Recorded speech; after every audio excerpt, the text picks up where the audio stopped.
decide what you want, believe you can have it, believe you deserve it, believe it's possible for you. And then close your eyes every day for several minutes and visualize having what you already want and feeling the feelings of already having it. Come out of that and focus on what you're grateful for already. And really enjoy it, okay? And then go into your day and release it to the universe and trust that the universe will figure out how to manifest it.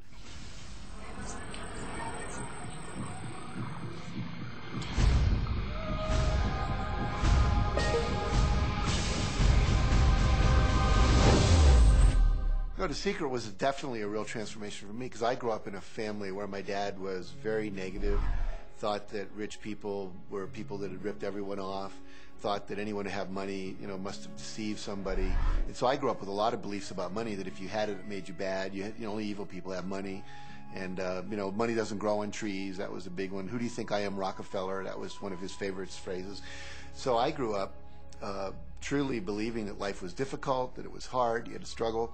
And it was only when I met W. Clement Stone that I literally began to shift my life. Whatever the mind of man can conceive and achieve. When I was working with Stone, he said, I want you to set a goal that's so big that if you achieved it, it would blow your mind. And you would know it's only because of what I've taught you that you would have achieved this goal. Well, at the time, I was making about $8,000 a year. And for some reason, I wanted something that was really measurable. So I said, I want to make $100,000 in a year. Now, I had no idea how that could do that. I saw no strategy, no possibility, but I just said, I'm going to declare that, I'm going to believe it, I'm going to act as if it's true, and release it. And so I did that. And one of the things he taught me was every day to close your eyes and visualize the goal as if it's already achieved. And I had actually made a $100,000 bill that I put on the ceiling. So the first thing I'd see when I woke up, I'd look up and there it was. It would remind me that this was my intention. And then I would close my eyes and visualize having this $100,000 a year lifestyle. And interestingly enough, nothing major happened for about 30 days. I didn't have any great breakthrough ideas. No one was offering me more money. And all of a sudden, I was in the shower. It was about 4 weeks into it, and I had a $100,000 idea. It just came right into my head.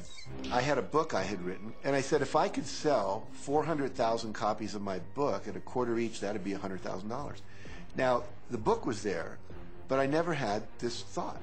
And one of the secrets, I think, is that when you have inspired thought, you have to trust it, and you have to act on it. Now, I didn't know how to do that. I didn't know how I was going to sell 400,000 copies. We'd never done that.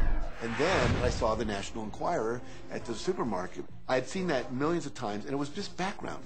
And all of a sudden, it jumped out of me as foreground, and I thought, wow, if readers knew about my book, certainly 400,000 people would go out and buy it. And about 6 weeks later, I gave a talk at Hunter College in New York to 600 teachers, and this lady comes up at the end and she says, that was a great talk. I'd like to interview you. Let me give you my card. And I said, who do you write for?